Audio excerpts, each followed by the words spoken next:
Au sommaire, Cavani quitte le Paris Saint-Germain. L'Uruguayen ne souhaite pas prolonger l'aventure à Paris cet été, même pas pour disputer la Ligue des Champions en août.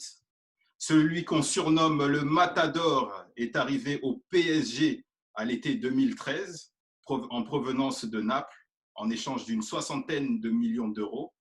Un temps décalé sur le côté droit en raison de la présence du Suédois Zlatan Ibrahimovic. Il finit par prendre le contrôle de la pointe de l'attaque en 2016 en marquant 49 buts en 50 matchs lors de la saison 2016-2017 avant de se hisser meilleur buteur de l'histoire du club parisien avec 200 réalisations. A-t-il répondu aux attentes? L'occasion pour les spécialistes de nous faire le bilan sur le passage de Edinson Cavani. Les spécialistes nous répondent. Donc, dans cette émission, nous analysons, nous décryptons. Abonnez-vous, cliquez j'aime et partagez. Nous sommes ici avec les spécialistes Nuven. Et aussi, nous avons l'honneur d'avoir un invité, voilà, un guest, comme on dit chez nous. Donc, Christopher. Alors, Christopher, toi, tu es observateur et fan de supporter, dire du PSG de longue date, mais aussi tu es aussi ce qu'on appelle chez nous aussi un trainer. Donc tu entraînes, en fait tu aides les jeunes euh, dans l'île de France à atteindre leur plein potentiel. Avant de nous parler de ton histoire avec le Paris Saint-Germain, est-ce que tu peux brièvement nous parler de ce que tu fais et comment tu aides les jeunes à ce qu'ils atteignent leur plein potentiel? Alors, moi, je fais partie d'un groupe. On est trois à gérer des jeunes, des mineurs. Donc, on les encadre dans tout ce qui est entraînement, vidéo aussi, parce que je filme pas mal de matchs et mes séances d'entraînement. Donc, je planifie toutes les séances moi-même. Et ensuite, je développe ça avec eux sur le terrain. J'essaie d'analyser leurs difficultés, corriger tout ce qui va pas, et puis ensuite voir leur progression avec eux. Et on les conseille aussi sur le choix de leur club. Et puis, c'est un encadrement entier, quoi. Donc, voilà ce que je fais maintenant depuis plus de 6 ans maintenant. Donc, très important l'accompagnement des jeunes parce qu'aujourd'hui, les jeunes, ils ont des rêves plein la tête. C'est-à-dire qu'ils veulent devenir le nouveau Mbappé, mais sans le travail qui va avec. Donc, moi, aujourd'hui, ce qui est important, c'est de leur mettre le travail avant de penser que je vais devenir le nouveau Ronaldinho ou Neymar ou Zlatan. Donc, c'est vraiment la première chose, c'est de leur mettre ça dans la tête. Ensuite, le travail. Et ensuite, on voit la progression. Voilà ce que je fais avec les jeunes ici. Ok, très bien, très bien.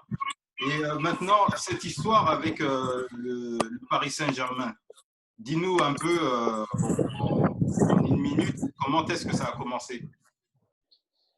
Bon, alors, moi, très jeune, hein, moi, je me souviens que ce Fayon, je le supportais depuis tout petit, j'étais amoureux, même si j'avais pas l'occasion d'aller au Parc des Princes, mais j'essayais de regarder les images cryptées sur Canal+, et avec la radio à côté.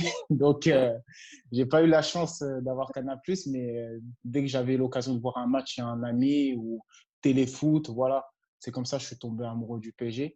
Donc, là où j'ai eu l'étincelle vraiment, c'est quand il y a eu Ronaldinho. Alors, Ronaldinho, il nous a illuminés au Parc des Princes, au Vélodrome, des gestes en voiture, voilà. Donc, ça me donne la banane parce que on a vraiment frissonné avec lui. J'étais là aussi l'année où on l'a failli descendre. Donc, là, j'ai serré les fesses comme bon supporter. J'ai eu peur jusqu'à la dernière seconde. Et gros match de Amara Diané, là où tu es, je te félicite franchement. Grâce à toi, on vibre encore aujourd'hui. Donc voilà, ça, c'est les vrais supporters. Maintenant, les nouveaux qui arrivent, on ne peut pas les blâmer. J'entends beaucoup de gens qui disent que c'est des footix parce qu'ils connaissent que le bling-bling aujourd'hui. Mais on ne peut pas les blâmer. Si tu es né en 2018, tu vas aimer ce que tu vois. Donc, c'est à nous de leur raconter l'histoire et de s'accrocher à cette équipe-là. Même si les Qataris partent, il va falloir rester. Parce que c'est ça l'amour du Fayon. Ouais, donc on salue, hein, on salue tous Amara Diané. Et sinon, si ce n'était pas pour ce but, est-ce que voilà, est-ce que on serait ici aujourd'hui avec les Fly Emirates, les sponsors Fly Emirates, tout ça. Donc, et maintenant, on va sauter sur le vif du débat maintenant. Donc, Cavani, un joueur comme Cavani, il a marqué bon, dans, 200, dans les 200 buts avec le Paris Saint-Germain. Et maintenant, le fait qu'il soit sorti comme ça, en fait, est-ce que pour toi, a-t-il répondu aux attentes? Et qu'est-ce que, en fait, Cavani, qu'est-ce que ça signifie? Qu'est-ce qui signifie pour toi, en fait, Cavani? Alors, pour moi, Cavani, il a fait beaucoup de choses au Paris Saint-Germain. Donc, si on garde en mémoire les attaquants qu'on a eus dans le passé, euh, je vais en citer quelques-uns, hein. Erding, Pierre-Alain Fro, Pauletta, Matteo Kezman, Guillaume Waro, il y en a eu beaucoup. Et Louindoula, Pancrate. Luyindula, oui, voilà, Pancrate. Donc, faut les citer tous. Jean-Christophe Baïbek, Jean-Hugues Maurice, Anelka. Non, faut y aller. Donc, quand on regarde eux, leur nombre de buts face à Cavani, aujourd'hui, moi, je ne comprends pas les gens qui dénigrent Cavani. Ce n'est pas possible. Cavani, il a mis 200 buts. C'est l'homme, je pense que dans tous les attaquants qu'on a eus, qui a transpiré de l'attaque jusqu'en défense. Alors, effectivement, s'il aurait défendu un peu moins, il aurait mis un peu plus de buts. Je comprends toutes les personnes qui disent il a raté une action impossible. Moi, le premier. Mais l'amour qu'il a donné au club, la combativité qu'il a donnée pour ce maillot-là, je ne peux que le respecter. Je pense que tout le monde doit faire de même. Donc, Cavani, grand coup de chapeau, 200 buts, c'est pas rien. Et aujourd'hui, qu'il soit parti comme ça me fait un passement au cœur parce qu'il mérite une ovation, mais vraiment à sa hauteur, hein. Donc, son choix de ne pas prolonger, moi, personnellement, je le comprends. Je comprends. Je ne dis pas que j'aurais fait la même chose, mais je le comprends parce qu'il est arrivé avec un rôle de numéro 9 en pointe. Finalement, il se retrouve sur le côté.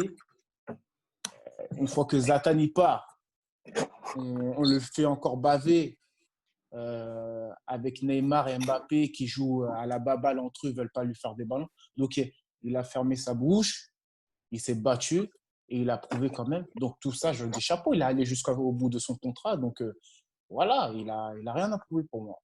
Donc, ceux qui sont déçus qu'il n'ait pas prolongé pour les 2 mois de Ligue des Champions, je comprends aussi. Mais il a fait son travail. Il a honoré son contrat jusqu'au bout. Paris, ils ne l'ont pas respecté. Il n'a pas fait la guerre malgré le penalty get de Neymar. Donc, non, coup de chapeau. Je vais poser une question à Nuveng et puis Amadou pourra sauter aussi là-dessus. Mais un joueur comme Cavani, quand tu as des milieux de terrain comme Verratti, tu as Mota, tu as des joueurs comme Neymar, Mbappé qui jouent avec toi, est-ce que, et puis dans un championnat comme la Ligue 1, que les autres appellent ça la Ligue des fermiers, 200 buts, est-ce que ça doit être un choc pour nous ou ça doit être quelque chose qui doit être vraiment bon?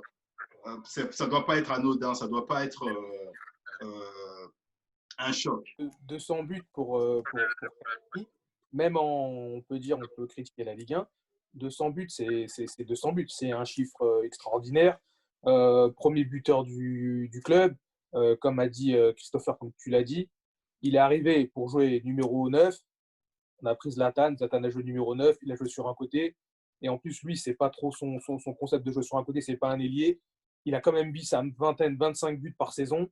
Il a rien dit, il a fermé sa bouche. Ça, c'est important parce qu'il y en a plein. Il joue 2 matchs sur un côté, ça y est, c'est la catastrophe. Il a fait cette saison, j'ai calculé une moyenne 35 buts par saison, 6 championnats, 4 Coupes de France, 5 Coupes de la Ligue, 4 trophées des champions, des buts hyper importants en Champions League, contre le Barça, contre Chelsea, des gros matchs dans lesquels Zlatan a été transparent et il n'a pas fait la différence. Et après, humainement, en termes de coéquipier, c'est des coéquipiers parfaits. Abnégation, sans du sacrifice. Quand on veut comparer aujourd'hui le travail défensif de Cavani par rapport à Neymar ou Mbappé, c'est le jour et la nuit. Il faut pas se leurrer, il faut prendre ça aussi en compte. Hein. Les Mbappé et Neymar, ils font du replacement, mais c'est gentil. Parce qu'ils se concentrent que sur le fait de mettre des buts et tout ça. Cavani, comme ce qu'a dit Christopher, qu'il ait raté une dizaine de buts en plus ou une quinzaine, personne ne va mettre ça en avant parce que à chaque fois, il était capable de jouer arrière gauche, arrière droit, milieu de terrain, venir soulager sa défense. Ça, c'est un travail invisible qu'on ne voit pas, mais c'est un travail qui est fait aujourd'hui par lui. Il n'y a plus beaucoup d'attaquants qui font ça. Et franchement, humainement, sportivement, en termes d'état d'esprit dans ton collectif, c'est des gars comme ça avec qui tu peux affronter des grandes compétitions et partir en Champions dans des gros matchs. Quand tu vois ton attaquant, il fait des efforts comme ça, les mecs du milieu de terrain ou les défenseurs, ça leur facilite le travail, ils ont envie de faire. Ça, c'est un leader. Ça, c'est un leader. Leader silencieux. Ça, c'est un leader. Pour moi, ça, c'est un leader. Et aujourd'hui, par rapport à ce que tu disais, Loïc, Thiago Motta, en termes de pas décisif, c'est pas trop ça. Verratti non plus. Et les mecs, en fait, quand tu as un mec comme Cavani, il faut jouer pour Cavani. C'est-à-dire que tu joues pas avec lui. La saison où tu as dit qu'il a mis 50 buts, je crois qu'il n'y avait pas Neymar. Tu avais Di Maria. Il y a Di Maria qui faisait beaucoup de belles passes. Et il y a Di Maria qui faisait beaucoup de belles passes, qui lui donnait le ballon. Mais aujourd'hui, les Neymar et les Mbappé, eux, ils sont dans les stats. Ils veulent marquer aussi. Tu vois, c'est comme l'exemple de Benzema avec Cristiano. Benzema, il pouvait marquer, il donnait la balle à Cristiano parce qu'il savait que s'il ne donnait pas la balle à Cristiano, ça allait mal se passer. Mais ouais, légende du club. Après, sur l'aspect, est-ce qu'il aurait dû prolonger les 2 mois? Moi, je le comprends totalement. Parce qu'imagine, tu te blesses pendant ces 2 mois-là. Une grosse blessure. C'est-à-dire pendant 1 an, après, tu n'as pas de club. Après, Paris, c'est bien gentil, mais les gens, toi, tu es aux oubliés pendant 1 an. Donc, je comprends qu'il n'ait pas voulu prendre le risque. Et après, je pense que dans la renégociation avec Paris, il y a des choses qu'on ne sait pas et qu'il n'a pas du tout apprécié, comme le fait de cette dernière année où il a beaucoup moins joué. Et je pense qu'il y a eu un manque de respect de Thomas Tuchel aussi, de mettre Mbappé neuf, alors qu'il aurait pu mettre Cavani. Bon, il y a plein de choses qui rentrent en compte. Mais moi, je comprends tout à fait. Hein. Je suis sur la même ligne que Christopher. Franchement, il a eu raison de ne pas prolonger. Peut-être que Paris va gagner la Ligue des Champions sans lui, mais ce sera quand même une part, il aura quand même une part dans l'éventuel succès, parce qu'il aura amené le club jusque-là. Il faut pas, c'est un travail continuel sur ces 7 années. C'est pas parce qu'il gagne la Ligue des Champions aujourd'hui que ce sera que par rapport à l'effectif de cette année. C'est dû à l'année dernière, les années d'avant, où il aura participé à la construction, comme Thiago Silva et comme les gens qui sont partis aussi un peu avant. Mais ouais, vraie légende. Et je pense qu'une fois que les gens pourront revenir au stade, peut-être à la fin d'année ou au début de l'année prochaine, il y aura un vrai départ de Cavani au parc, comme il se doit avec les gens. Parce que le meilleur buteur du club, 7 ans, il n'y a plus beaucoup de gens qui font ça. Je ne pense pas que ni Neymar ni Mbappé ne battront le record d'une part et feront autant d'années. Les mecs, tous les ans, ils pensent qu'à partir et qu'à leur gueule. Donc, c'est un vrai joueur du collectif.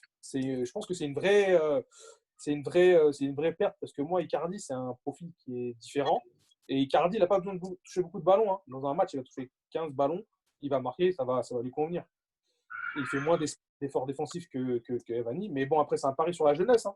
Ouais, on va parler sur Icardi. Amadou, est-ce que pour toi, Cavani, bon, c'est vrai, 200 buts, mais la façon dont il n'a pas voulu prolonger, or qu'il y a encore 2 mois, il y a encore la Ligue des Champions à aller chercher. Est-ce que pour toi, c'est radin, si je peux dire ça comme ça, de sa part? Absolument pas. Hein. Je pense que quelqu'un qui fait 7 ans dans un club avec un comportement exemplaire, on ne peut pas dire que c'est radin. Moi, ce que j'aime beaucoup chez Cavani, c'est qu'en fait, il a l'état d'esprit, entre guillemets, joueur du dimanche.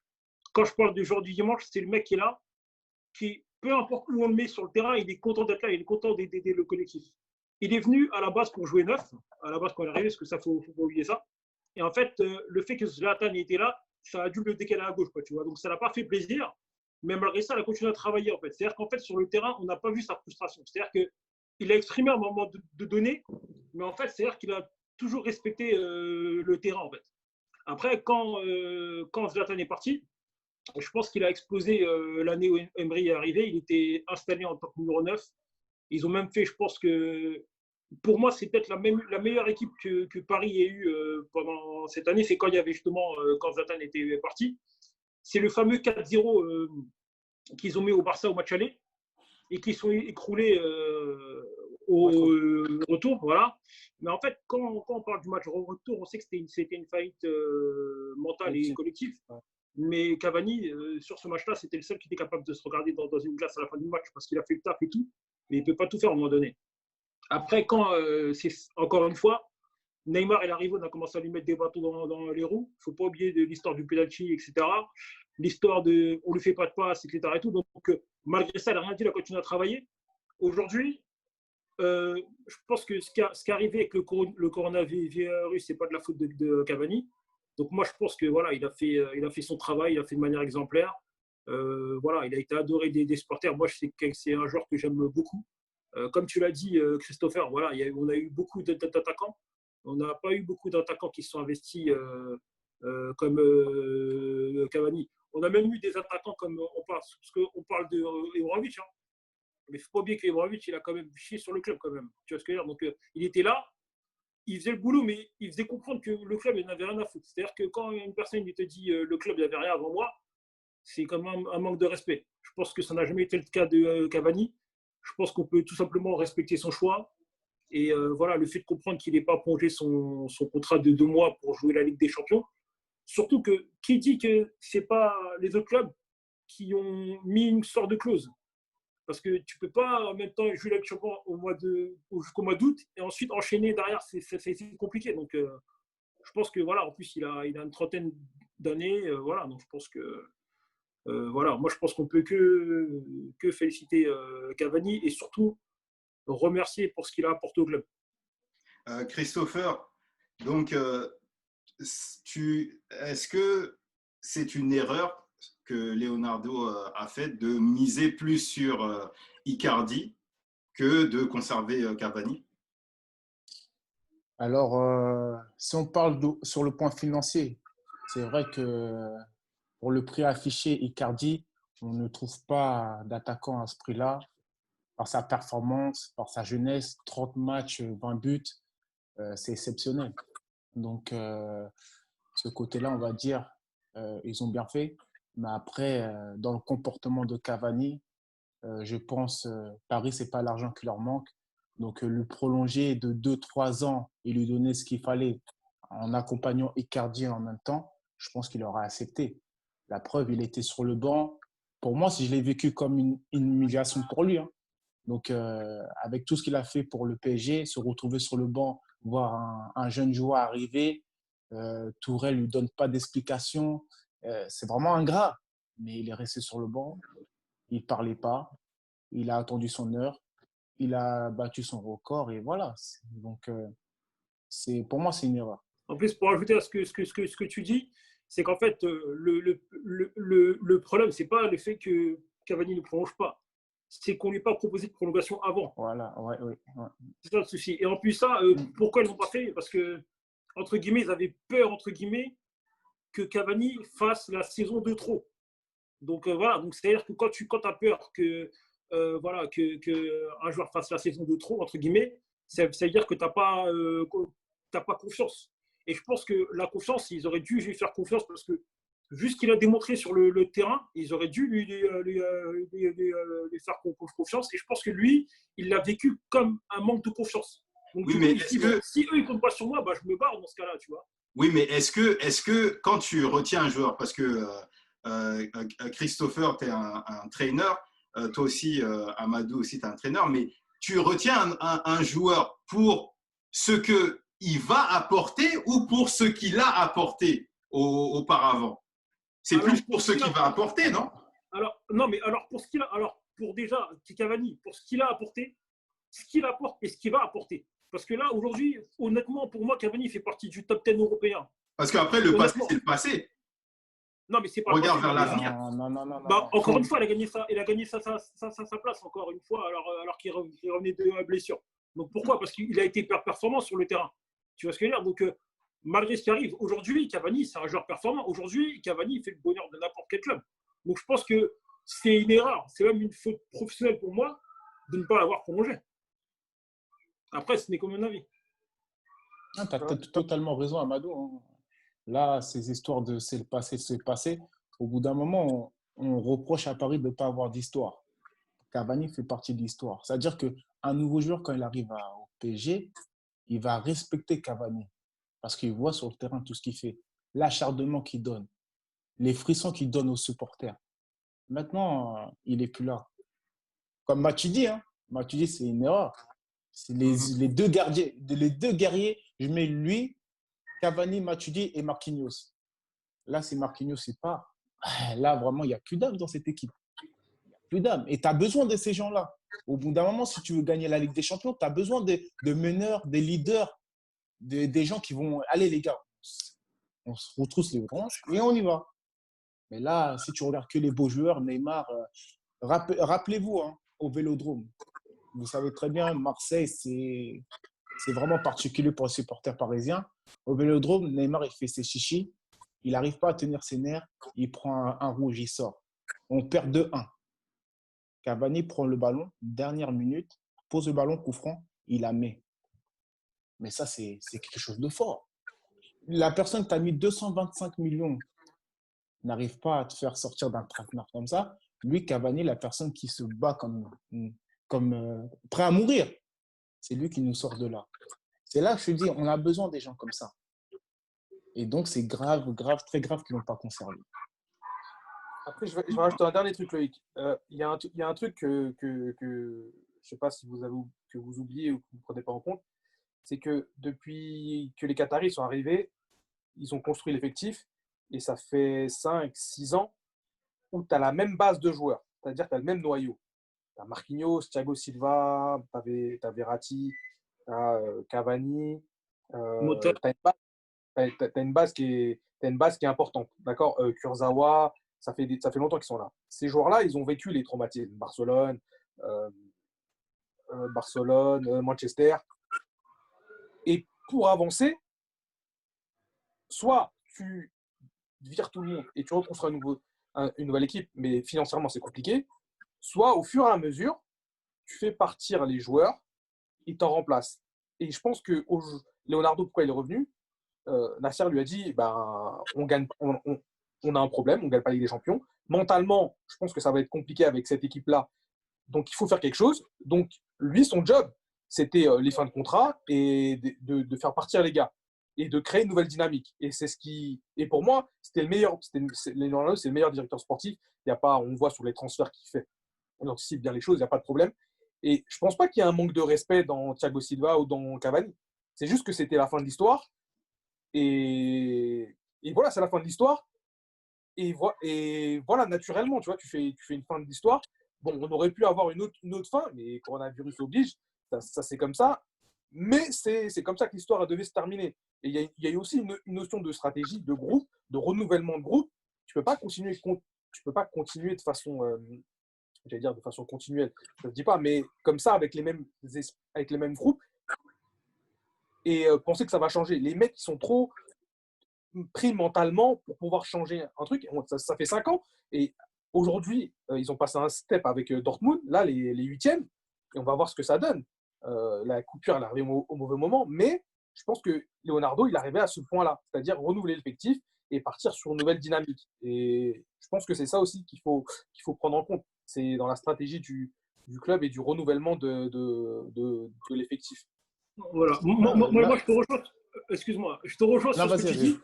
En fait, Leonardo, il a fait un choix. Ouais. Voilà, donc il a fait un choix. Donc, en fait, c'est un choix on peut être d'accord ou pas, mais que tout le monde a respecté. Donc, aujourd'hui, ce que je dis, c'est qu'en fait, qu'on remet la faute sur Cavani parce qu'il a refusé de prolonger ces 2 mois. C'est-à-dire qu'on a respecté le fait que Cavani soit en fin de contrat. mais qu'à cause du coronavirus, parce que Cavani ne prolonge pas, c'est-à-dire qu'en fait, ça devient le coupable. Et c'est ça que j'ai pas trop aimé, parce qu'il y a eu des réactions exagérées sur Twitter, que comme quoi c'est un traître, etc. Il y a des journalistes qui ont parlé, même des joueurs du club qui ont parlé, qui ont dit ça, des joueurs qui ont mal pris. Et du coup, voilà, ils oublient juste ce que Cavani a fait. Et voilà, donc qu'il n'est pas prolongé, on respecte ça, mais il faut que le respect aille dans le deux sens. En fait. C'est juste ce que je veux dire. C'est ça, en fait, tout simplement. Ouais, t'as raison, t'as raison, t'as raison. Je pense que les joueurs dans le groupe, vu qu'il a commencé l'aventure cette saison, ils se sont dit qu'il va prolonger et qu'ils vont 2 mois, c'est rien. Et si 2 mois tu te blesses, Paris ou pas Paris, voilà, t'es tout seul. Hein. On va pas se mentir. Donc moi, après, on est d'accord, on comprend pourquoi il n'a pas prolongé. Et voilà, on est d'accord sur ça. Donc, Voilà. il y a Christopher qui avait parlé du match contre Marseille. Mais est-ce que, pour toi, Christopher, c'est ça le match emblématique, si je peux dire ça comme ça, de Cavani? Donc, tu disais match emblématique, il y en a eu d'autres aussi. Il n'y a pas que celui-là. Là, c'était vraiment un match qui nous prend au cœur. Donc, on n'a pas perdu face à Marseille depuis plusieurs années. Et là, on est en train de perdre. Il met l'égalisation sur un coup franc comme ça, il fallait le mettre. C'est pas n'importe quel but. Donc, c'est ça qui nous procure de l'émotion. Ouais, voilà. Mais non, Cavani, ce que je retiens, lui, en vrai, ce que je retiens lui, c'est vraiment la dalle qu'il a portée sur le terrain. Vraiment, il pouvait rater un but, mais tu le voyais à revenir à 100 km/h pour aller défendre. Alors qu'aujourd'hui, tu vois, par exemple, Kurzawa, qui a prolongé de 4 ans. Je pense que sa dernière bonne saison, elle était à Monaco. Et qui défend, moi, je dirais même qu'il défend avec moins de dalle que Cavani. Et ça, je trouve pas ça normal, tu vois. Et ça, je pense que ce point-là, tout le monde pourra le souligner. Mais voilà les choses à l'envers. Donc, comme il disait Nouven tout à l'heure, renouveler l'effectif, je suis d'accord avec lui, mais avec des gens qui nous apportent rien, pas des gens qui ont cette combativité. On aura toujours besoin. On aura toujours. Nuvin, toi, c'est le match emblématique de Cavani pour toi? Moi, il y a le match retour Chelsea, où je crois que c'est Zlatan, il se blesse. Il fait un match, il joue à 10, il fait un match énorme. Dans ce match-là, je crois qu'il rate une occasion, je crois, une au retour, une occasion, ouais. Mais dans la combativité, dans l'abnégation, dans le replacement, voilà, c'est du Cavani tout craché. Après, je peux te parler des matchs contre Barcelone. Même match où il perd 6-1, celui qui met le but, qui donne l'espoir, mais les matchs d'avant, le 4-0, il y a plein de matchs dont je me souviens. Et le match contre Marseille, voilà, ça c'est un leader. C'est-à-dire il prend la balle, dernière minute, la pression elle est au max, il vient, il bégaye pas, il tremble pas, tu vois, il tremble pas. Et voilà. Et tu sais quand il pose le ballon, tu sais déjà qu'il va se passer un truc. Quand je repense à l'action, tu sais qu'il va se prendre. Il y a de la sérénité. Tu sens que c'est calme, c'est serein. Et hop, la balle est rentre. Et voilà, en face, c'est un bon gardien, tu as tout ce qu'il faut. Mais voilà, c'est un leader. Et ça va être compliqué dans l'histoire du vestiaire. Ça, j'ai oublié de le dire. Dans l'histoire du groupe, quand tu perds un leader, c'est compliqué surtout Thiago Silva va partir. Mais bon, est-ce que c'est un leader ou pas, ça c'est notre question. Mais de remplacer ça va être compliqué. Hein. Parce que Icardi, c'est pas Cavani. Hein. On pourra en parler après, mais c'est compliqué quand tu perds des leaders. Donc, est-ce que maintenant que Cavani est parti, Neymar, bon, il y a Cavani qui part, bon, il y a Thiago Silva aussi qui part. Donc, Neymar, pour vous, messieurs, Neymar reste le seul grand leader de cette équipe alors. Et est-ce que c'est une bonne idée que ça soit lui maintenant qui, voilà, en fait, on lui laisse toutes les clés en fait de l'équipe. C'est compliqué de donner les clés à un joueur qui est là pour un intérêt et voilà, qui n'est pas là pour servir le club, mais pour se servir du club. Donc c'est compliqué de donner les clés à un joueur comme